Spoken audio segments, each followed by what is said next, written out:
Okay, good morning everyone. Last session we covered temperature entropy diagram.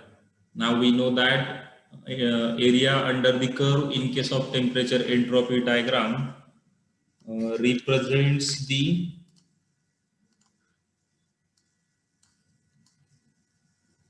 change in entropy delta S. Okay, when you plot temperature on y-axis and entropy on x-axis, that diagram is called as TS or temperature entropy diagram.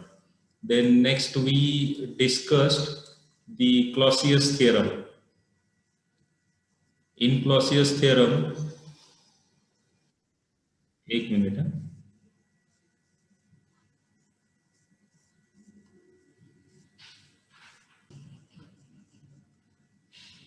Okay. So in Clausius theorem, we saw that if there is a reversible process like this process represented on this PV diagram, that is IF, that any reversible path can be replaced by another zigzag path that has to be consisting of reversible adiabatic processes and reversible isothermal process, just like IA, AB and BF. So here we saw that this IF can be replaced by this zigzag path IA, BF, provided that the heat transfer during original process has to be equivalent to heat transfer during isothermal process.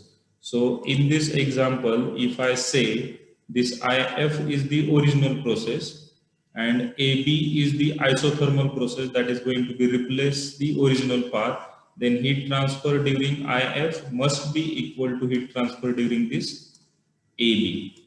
And if that condition is satisfied, you can replace AB path by this zigzag path that we saw. Then based on this one, we proved the Clausius theorem. The Clausius theorem states that cyclic integral of dq by t is equal to 0. That is in case of reversible process. This derivation was purely based on the assumptions that we saw in the last slide, that reversible path can be replaced by zigzag path, provided that condition has to be satisfied. Then we talked about the Clausius inequality. For Clausius inequality also we used same concept, and the output of this Clausius inequality was the criteria for cyclic integral of dq by t, and this has to be less than equal to 0. This is called as Clausius inequality, and based on this one we can uh, predict the nature of a process, whether it is reversible, whether it is irreversible and possible, or simply that process is impossible. How we can predict that one? If the cyclic integral of dq by t is equal to 0, then process is reversible. If it is less than 0, process is irreversible but possible. That process can take place, but it is going to be irreversible process. And when dq by t is greater than 0, then simply that process is not going to be possible, because that will be violation of second law of thermodynamics, and that base is provided by this Clausius inequality. Then we proved entropy as a property of system also. For that one, we use same method that we use to provide energy as a property of system. Here, we proved that this dq by t is independent of the path followed. Like over here in sketch, system changes its state from state 1 to state 2 through path L and returns through path N at one instance and through path M for the another instance. And we proved that whether system returns to original state through path N or through path M, this ratio of by t is independent of the path followed. and as it is being independent of the path followed, it is being point function, and it has got specific value that is dependent of the state of the system. That way, this ratio dq by t is nothing but property of a system that we proved, and we know that dq by t for reversible process is the ds, that is entropy. So ultimately, you will get that entropy is a property of system. This one also we proved last session. Then we calculated entropy change for irreversible process. That ratio is dq by t is always going to be less than equal to ds. If it is equal to ds, the process will be reversible. If it is less than ds, process will be irreversible and possible. And if it is greater than ds, that process is not going to be feasible. So that also we saw. Then today we are going to begin with entropy principle. Now, what exactly means by entropy principle and how it is helpful in studying the thermodynamics, that we are going to talk about. Now, before that, we have seen this relation. dq by t is always less than equal to ds. Okay, this relation we have seen in the last session. Now, if I apply this relation to an adiabatic process,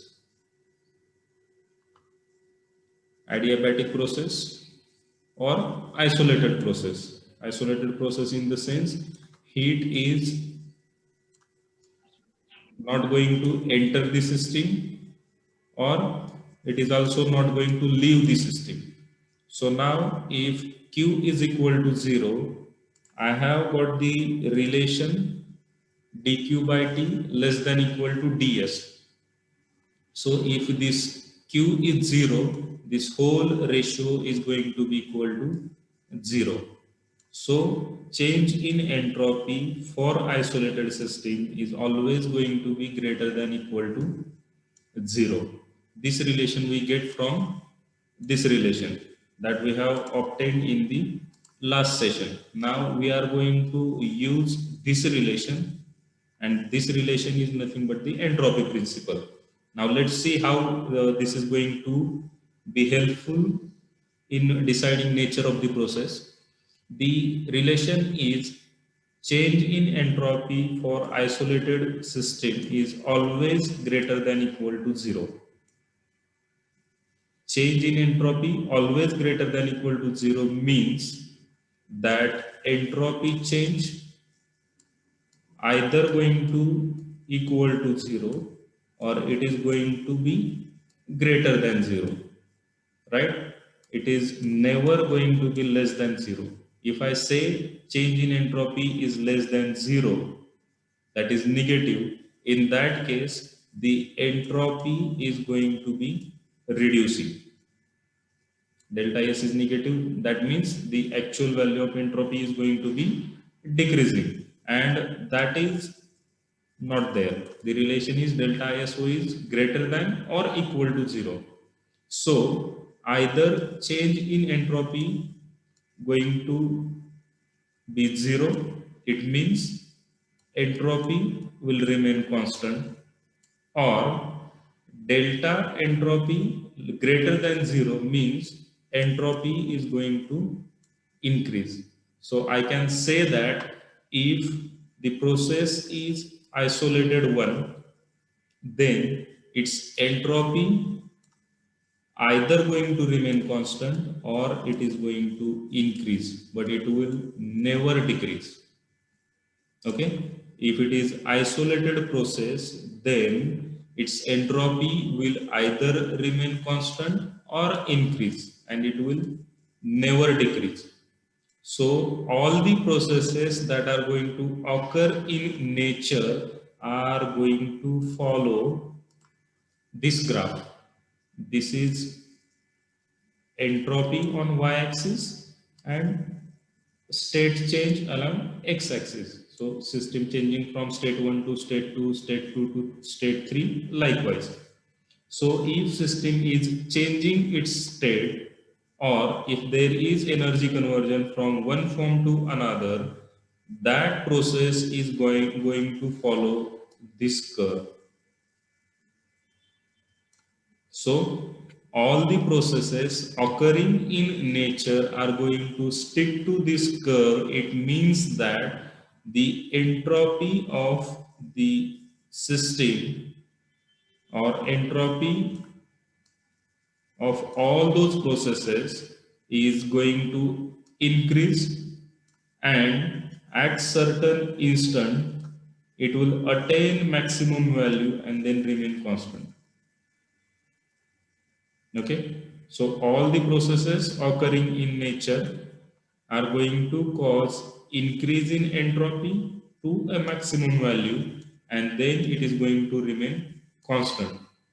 So when it will remain constant, for example, there is an ice cube that is at a temperature of 0 degree Celsius, and I have brought a warm water that is at 30 degrees Celsius. Now, if I drop this ice cube in this water at temperature of 30 degrees Celsius, what is going to occur?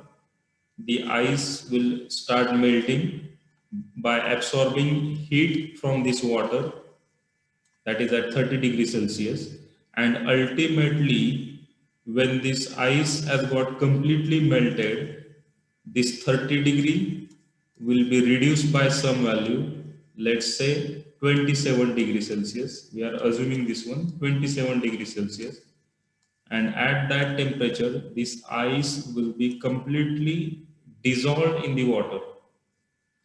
So that way, ice has got accepted some amount of heat, the water has got lost some amount of heat, and together in equilibrium state has finally attained this 27 degrees Celsius temperature.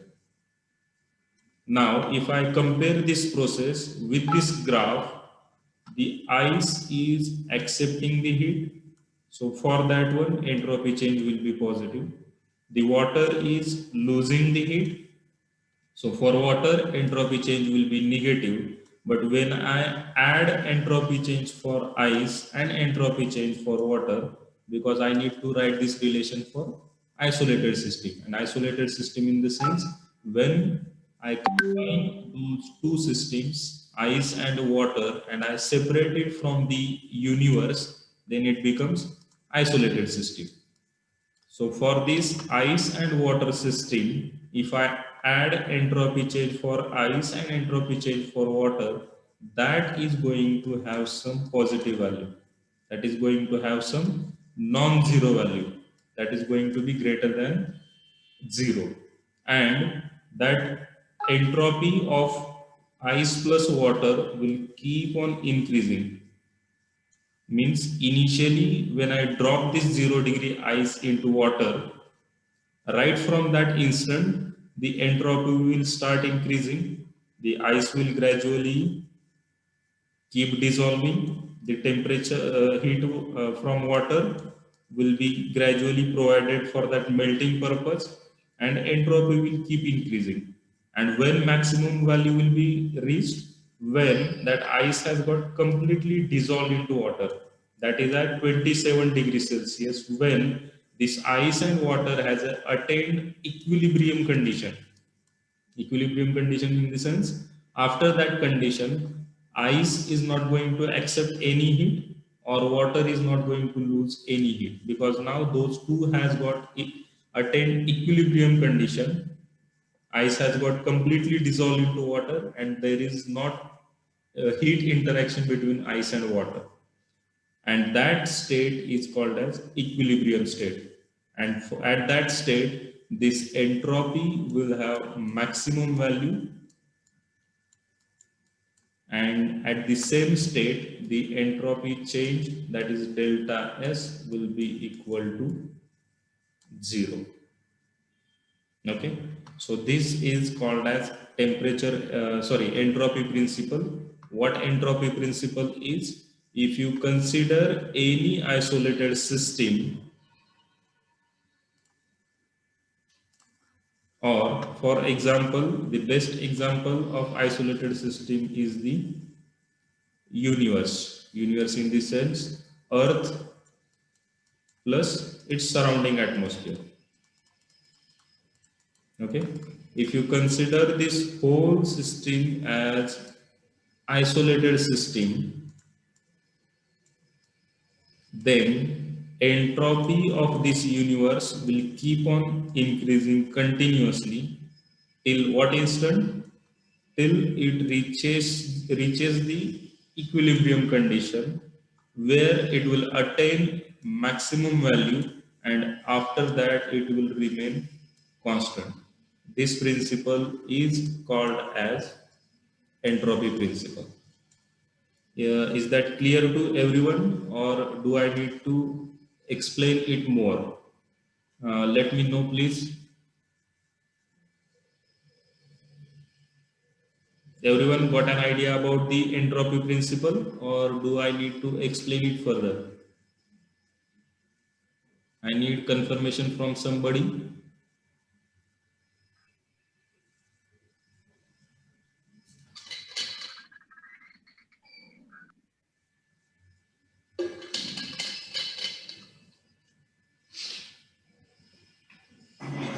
Anybody alive out there, or all are sleeping? No, sir, no doubt. Okay, so this is called as entropy principle. You just need to remember that entropy of the universe always keep on increasing till it attains the maximum value, that is at equilibrium condition, and after that it will remain constant. This principle is called as entropy principle.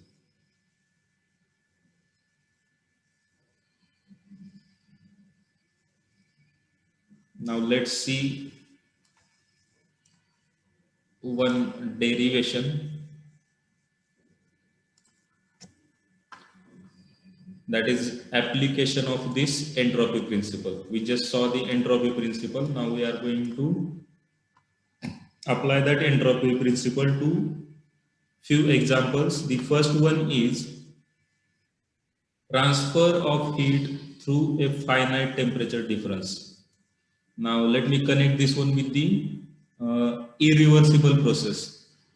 Which in case of irreversible process, we mentioned few conditions that causes the process to become irreversible. What are those conditions? The first one, if friction is there in the process will be irreversible. If there is mixing of two fluids, process is irreversible. If there is any chemical reaction, process is irreversible. Additionally, we saw that if there is heat transfer through a finite temperature difference, that also causes the process become irreversible. That we have seen in the past, right? Now we are going to see what exactly happens when heat transfers through a finite temperature difference that makes process irreversible. That we are going to see over here. Let's consider this diagram. This is reservoir A, which is at temperature T1, and there is another reservoir B that is at temperature T2, and this T1 is greater than T2. Okay, this T1 is greater than T2, and because of that one, when we connect this reservoir A with reservoir B, the heat will start transferring from A to B because temperature of A is greater than temperature of B. So by natural tendency, the heat is going to transfer from A to B. Now, if I write the relation for entropy change for reservoir A, Suppose that is delta S A, and for reservoir B, that is delta S B.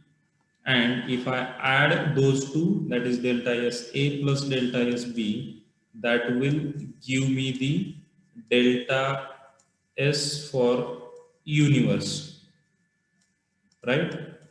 For this one, if I consider reservoir A as a system, then it is interacting with reservoir B. So when you add those two, it will become system plus surrounding an isolated system or universe, or that could be vice versa also. You can consider reservoir B as system and A as a surrounding. That way, the B will be interacting with reservoir A. And when you add those two, system plus surrounding, you will get delta S for universe. Now, we know that this delta S for universe is always going to be greater than or equal to 0. So either it is going to equal to 0, that means entropy will remain constant, or it is greater than, that means entropy is going to increase. Or in other words, this delta S universe always must have some non-zero value, that is going to be some positive value. And if you get some positive value, we can say that the process is irreversible. So let's see in this example whether we are going to get that delta S universe positive. So let's derive the relation.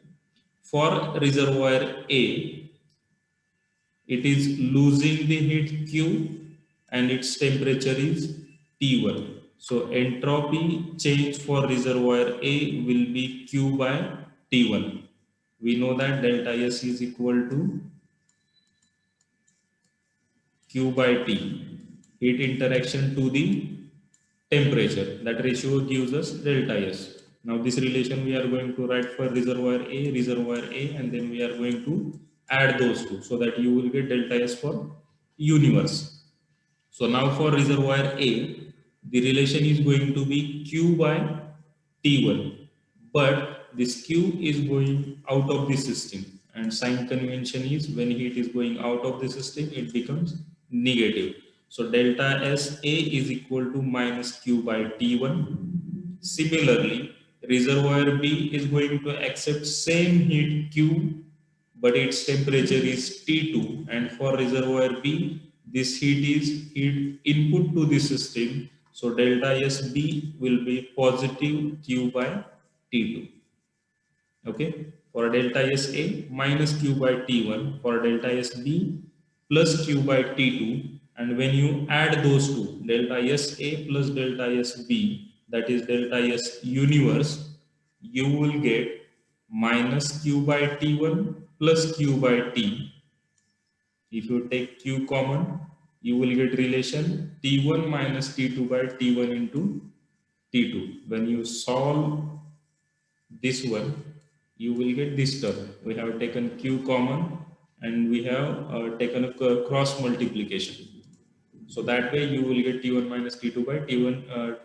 Sorry, this is not T2, T2. This is going to be T1 into T2. Okay. Now, in this relation,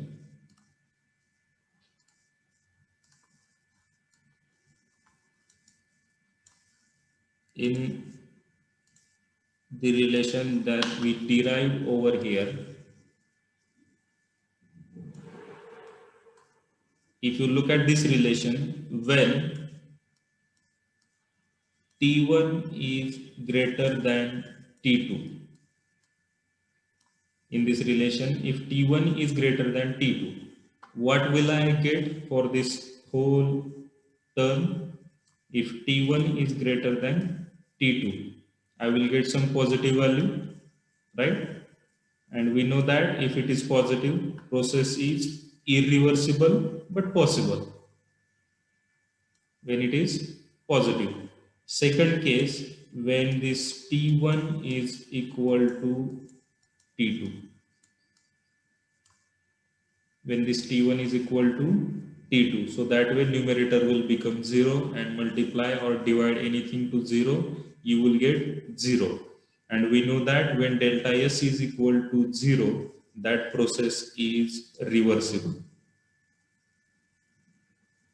Okay, so when temperature of reservoir A is greater than B, the entropy change is going to be positive from this equation. So process would be irreversible. If T1 is equal to T2, the process will become reversible. Whereas when T1 is less than T2, that is the third condition. Now we know that when I say that heat is going to transfer in this direction, it is obvious that temperature T1 has to be greater than T2. But if I say T1 is less than T2, and if I'm saying that it is going to transfer in the same direction, I know that that is impossible. Okay, and if you put over here T1 is less than T2, you will get the answer that will be negative, that is delta S universe negative, and we know that obtaining delta S universe negative is impossible because the relationship is delta S universe is always going to be greater than 0. So it is always going to be positive, either equal to 0 or greater than 0. But it is never going to be less than 0, that is negative. And once solving this one, the answer is going to be positive. So I can say that heat transfer through a finite temperature difference is a irreversible process.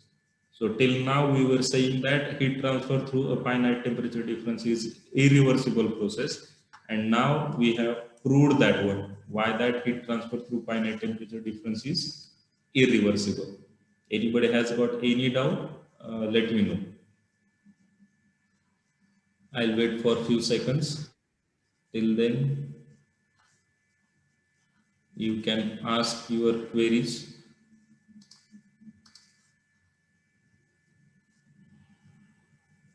No, sir. Okay. There is another example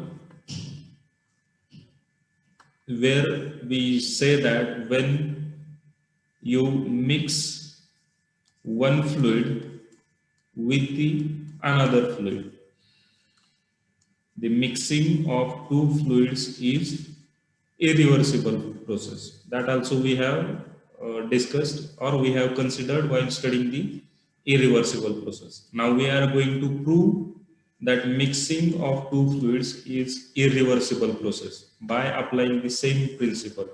Delta S has to be positive. If you get delta S positive, the process is irreversible. Now for that one, let's consider this sketch.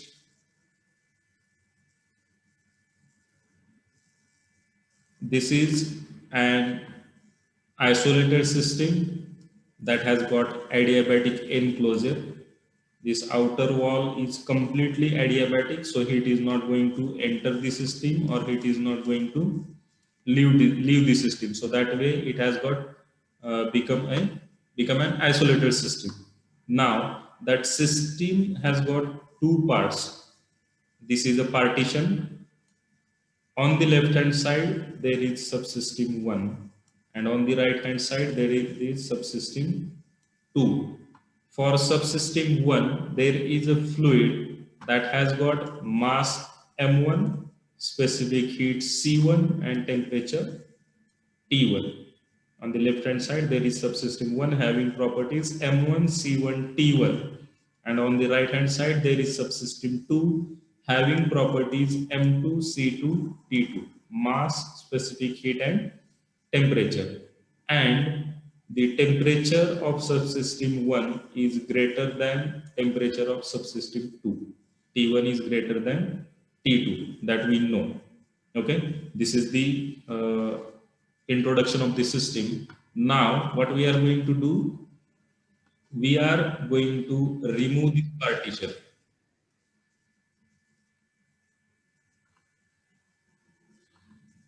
What happened? What sound was there?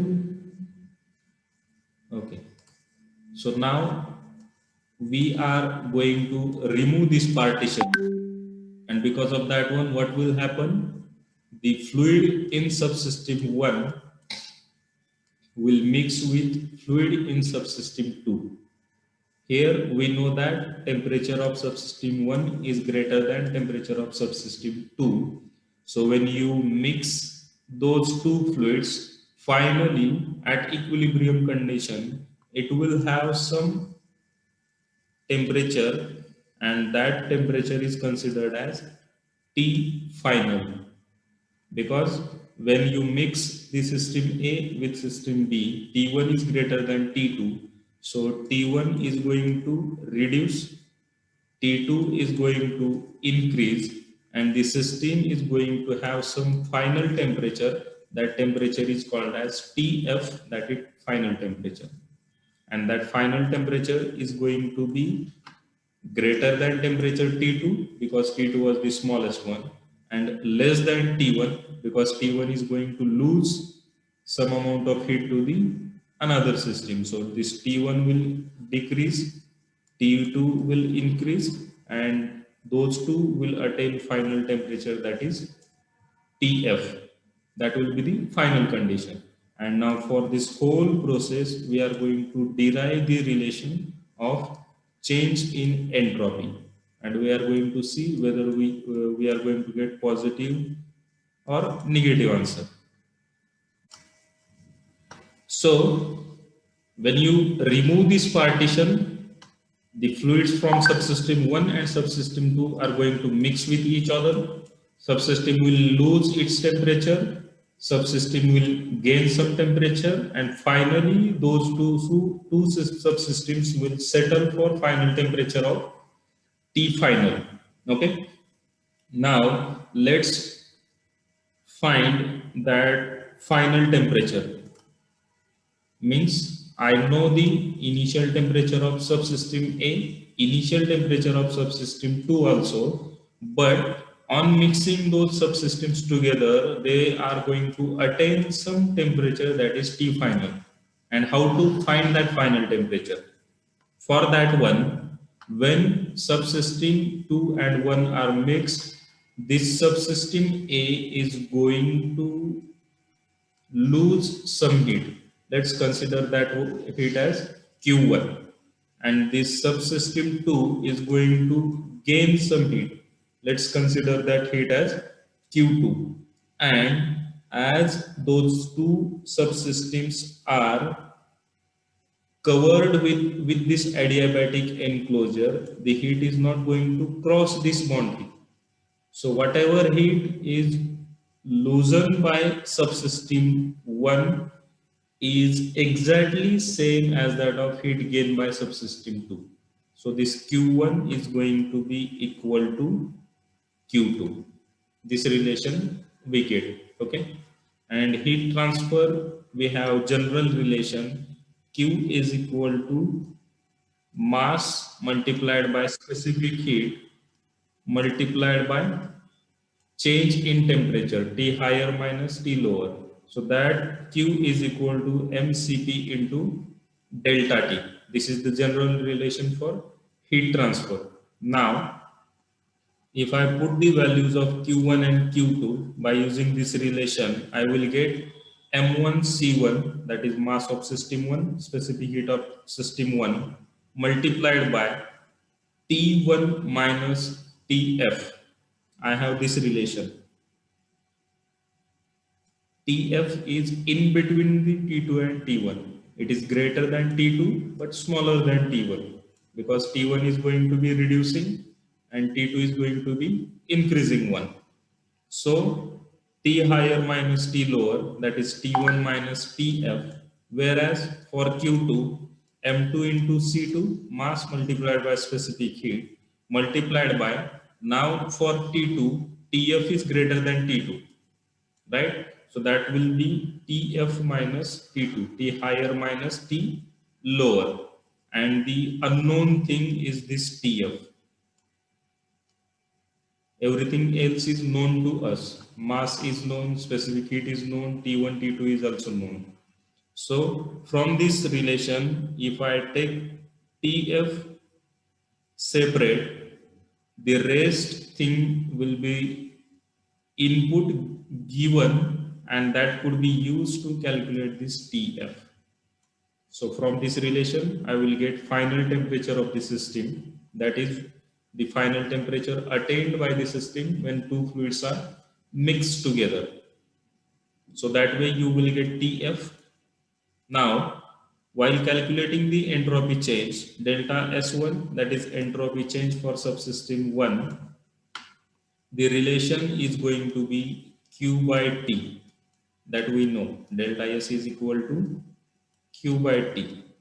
Now we are going to use this relation or write this relation for subsystem 1 and subsystem 2 individually. So for subsystem 1, the temperature change is, now while calculating the heat transfer, it is always higher minus lower.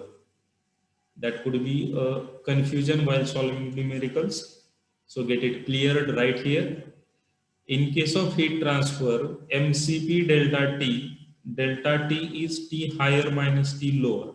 Whereas in case of change in entropy, the delta T is initial final. So final minus initial. When you solve this integration, you will get TF minus TI, that is final minus initial. So lower limit is always initial value and upper limit is always final value.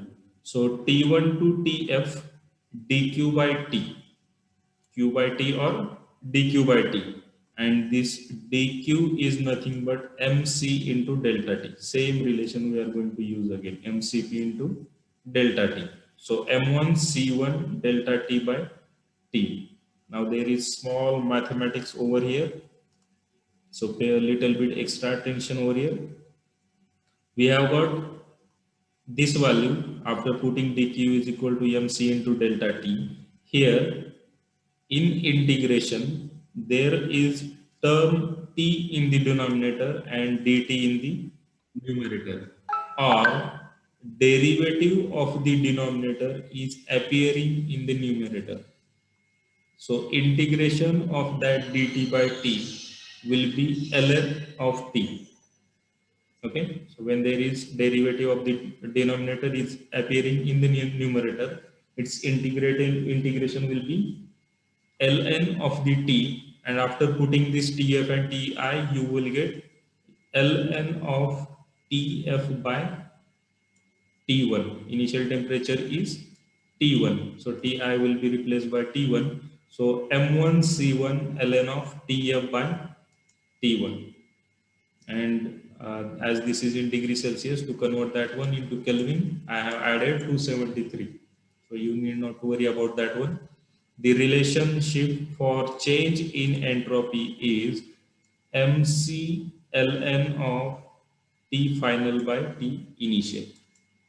So for subsystem 1, M1 C1 ln of TF by T1, and same relation for subsystem 2 will be M2 C2 ln of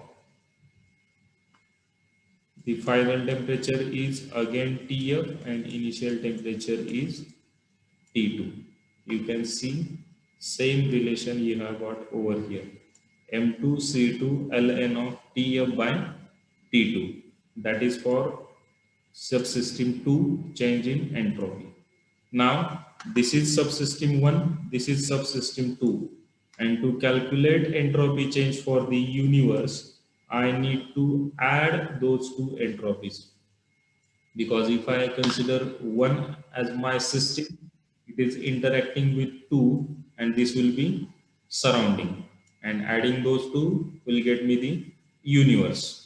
So that way delta S universe will be equal to delta S1, that is entropy change for subsystem 1, plus entropy change for subsystem 2, and adding those two will get me m1 c1 ln of tf by t1 plus m2 c2 ln of tf by t2.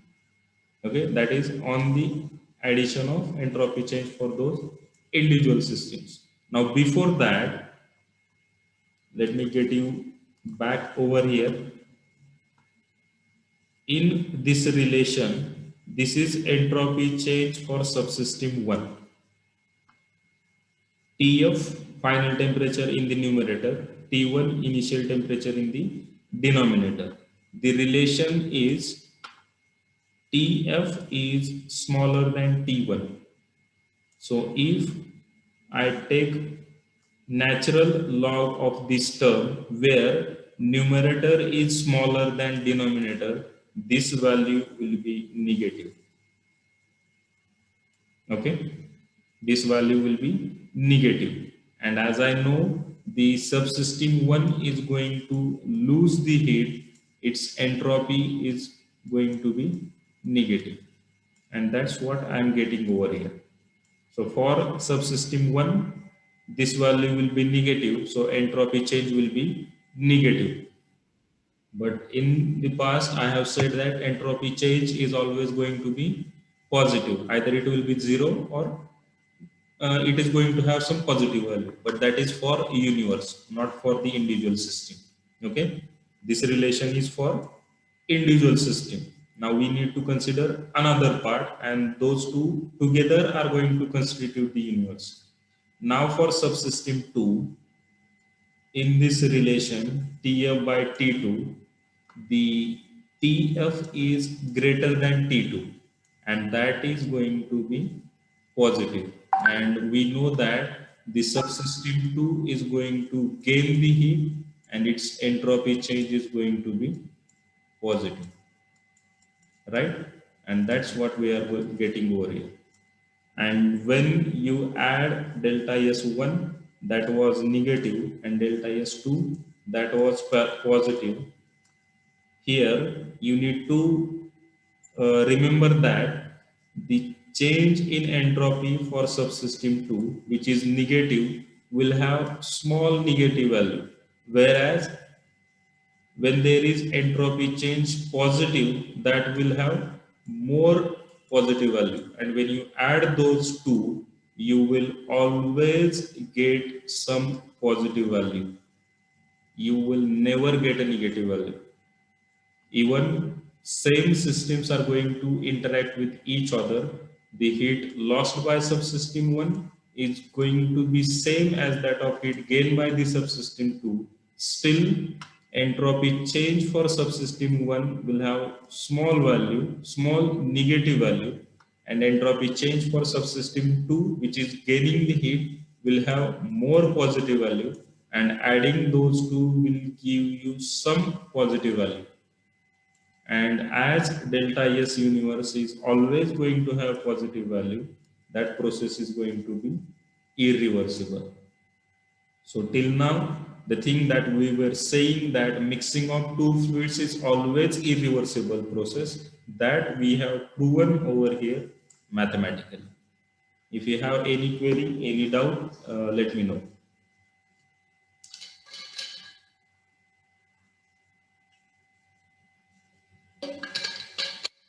Sir, the delta S1 reversible processing. Nine. Delta S1, we have got negative value. When delta S is always going to be greater than equal to 0. That is the universal relation. If it is equal to 0, then process will be reversible. If it is greater than 0, process will be possible but irreversible. And when it is less than 0, that process is impossible. Is that clear, Pradeep? Sir, delta, the formula among dq reversible upon t.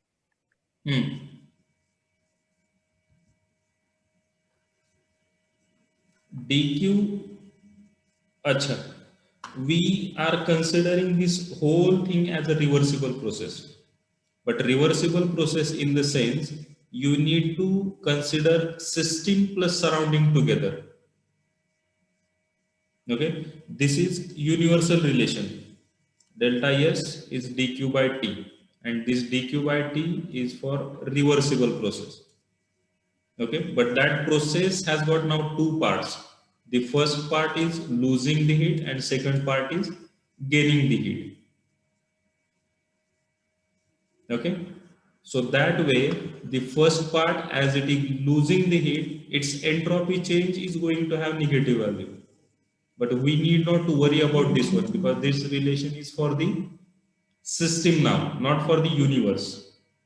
The delta S greater than equal to 0 is for isolated system. Isolated system in the sense universe. When you consider system plus surrounding together, then it will become universe. And for that one, it has to be always positive. So when you consider individual system, it could be negative. Okay, but when you add it with the surrounding, that addition always will have some positive value. Is Yes, that sir. fine? Yes, sir. Okay.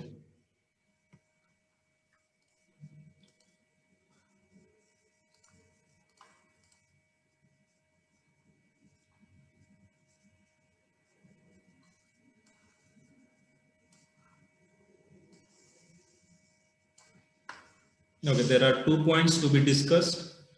First one, entropy and direction, and second one, entropy and disorder. I will discuss those two simultaneously so that you could have better understanding. Now we have got the relation delta S universe is always going to be greater than equal to 0. That is delta S system plus delta S surrounding. When you add those two will be greater than equal to 0. So when it is 0, reversible, greater than 0, irreversible. But for any possible process, this relation has to be satisfied. Delta S universe greater than equal to 0. So how it is going to decide the direction of the process? The thing is, if process is satisfying this condition, the process is possible. If process is not satisfying this condition, process is impossible. Or if during the process, this delta S or entropy, we saw that entropy principle, that entropy of the universe always keep on increasing till it attains maximum value, that is at equilibrium condition, and after that it will remain constant. Okay, so if during that process, if this curve for entropy change or entropy is being followed, then that process is possible. If this curve is not being followed, the process has to be act in reverse direction. Or we can say that if the process is following this curve, then direction of the process is correct, or that is going to be natural direction of the process. And if this curve is not being followed, that direction is wrong and process is going to happen in the reverse direction. To let me give you the example, there is cup of tea having temperature of 60 degrees Celsius and atmosphere is at 25 degrees Celsius. I know that this is going to lose the heat, this is going to gain the heat, this is going to have negative entropy change, this is going to have positive entropy change, and when I add those two, that is going to have some positive value. And if I plot this process on this temperature entropy diagram, this is going to follow this curve. Sorry, not temperature entropy diagram. This is entropy change versus state change. If you plot along this curve, it is going to follow this path. And if it is not following this path, then whatever I am saying over here is wrong. Okay, so that way entropy can help us to predict the direction of the process. That is the first thing. Second one, entropy and disorder. In the past, if you are able to recall, I mentioned somewhere about high grade energy and low grade energy. High grade energy and low grade energy. I also said that high grade energy can be converted into low grade energy with more efficiency, or high grade energy can be converted into another high grade energy also with the more efficiency. But when you try to have that reverse conversion from low grade energy to high grade energy, this efficiency will drop. Okay, the thing is high grade energy in the sense there will be lowest disorder associated with it. The examples are work, potential energy, kinetic energy. All these are the high graded forms of energy, or the energies with lowest disorder. Whereas if I consider heat, that is going to have, or that is low grade energy, and that is going to have highest disorder. Heat means if there is a container that has got some gas in it. If initially it has got 0 degree Celsius temperature, molecules will have certain velocity. If I provide some heat and increase its temperature, the molecules will start moving here and there in random direction with random velocity inside this container. They will collide with each other, and that way there will be highest degree of disorder because molecules are moving here and there, they are colliding with each other, their directions are random, their velocities are random, right?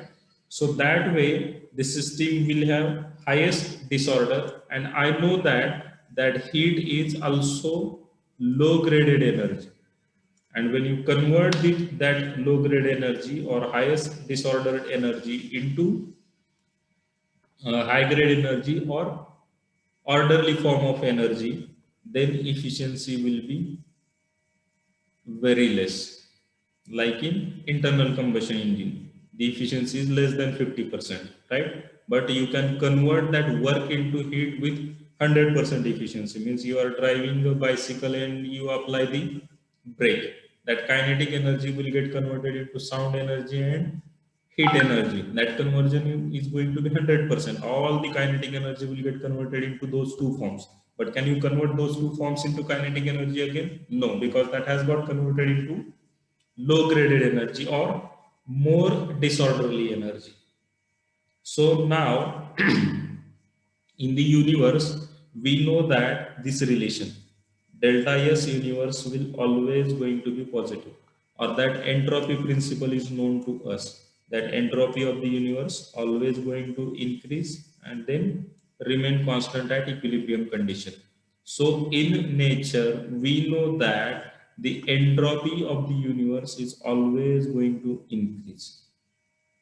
Also, we know that in case of high grade and low grade energy, or orderly and disorderly forms of energy, the orderly form is always tend to convert into disorderly form.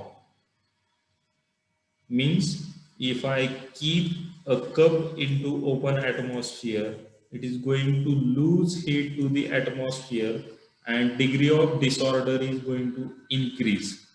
Or if there is a dam that has stored some water, it has got potential energy. If I release the water by natural force, it is going to flow down the hill, and its degree of disorder is going to increase. So by natural force, the systems or all the systems tend to change from degree of order to degree of disorder, or they are going to tend to move in the direction where that degree of disorder is always going to increase.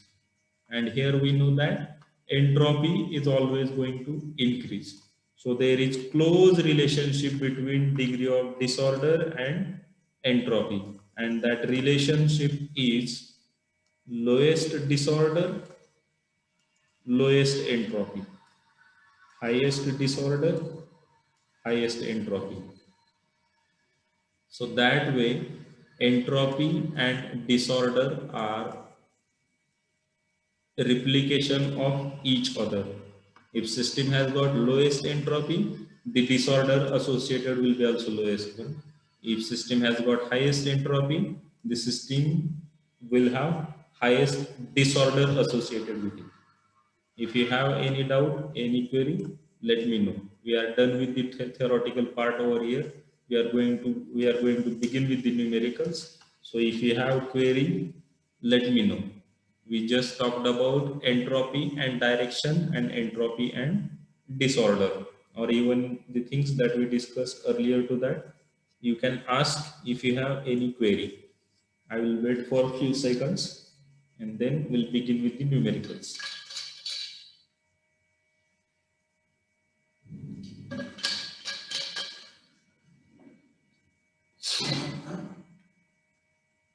Any query, Pratik? No, sir. Good. So you will be able to explain the concept entropy and direction as well as entropy and disorder. Is that right? Yes, sir. Okay, good. Now before that, I need to clear some confusion that we made in the past. Discard the screen share. Okay. Let me share my screen, or how to.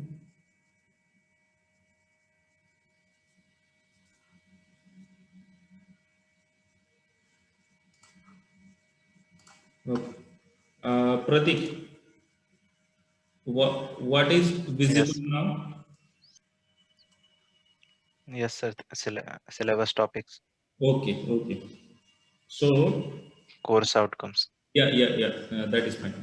So we at the beginning, I showed this syllabus to you. The unit number one, that fundamental concepts and definitions, then work and heat transfer that we saw. Second unit was second law of thermodynamics, and this third unit was there, that consisting of first part second law of thermodynamics and second part was the entropy. Okay, then unit number 4 ideal gas and unit number 5 properties of pure substances. But this was proposed syllabus. This is going to be in action, not sure, probably from 2021, right? So we are not supposed to follow this syllabus. We are supposed to follow, let me get back to the thermodynamic again. Okay. We need to follow this old syllabus. Change, a slight change is there, but things that we have covered till now are same in updated syllabus as well as old syllabus. So we need not to worry. The things are like unit number 1, fundamental concept, work and heat transfer, as it is there. Nothing has been discarded. Unit number 2, first law of thermodynamics, that is also there. The change is in unit number 3. You can see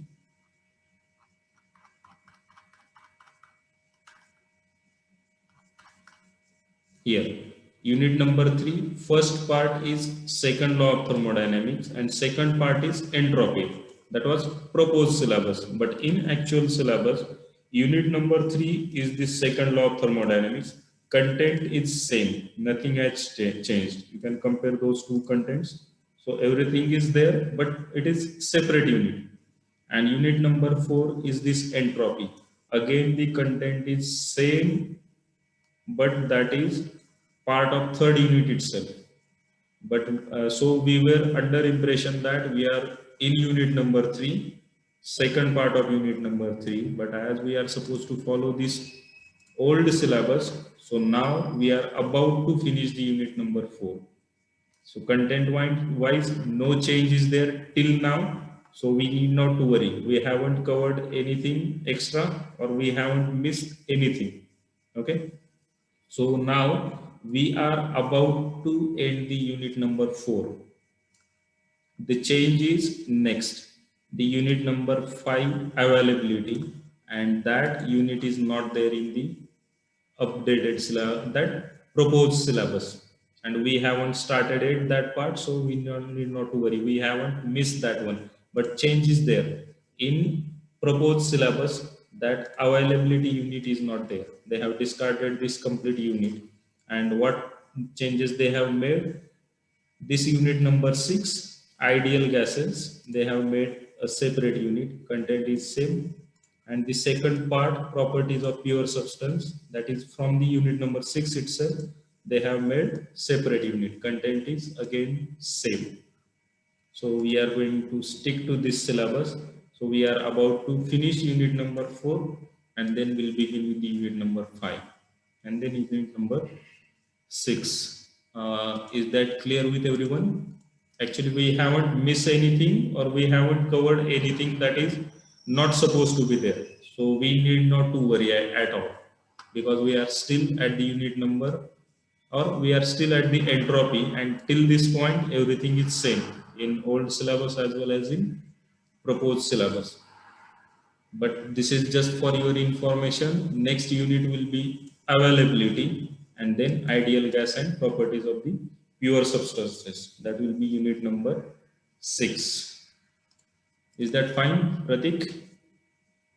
Yes, sir. Okay. So we are about to finish unit number 4. That is to be conveyed to you. So there are only 2 units left. We'll begin with unit number 5, maybe in the next session or next to that. Okay, let me close this one.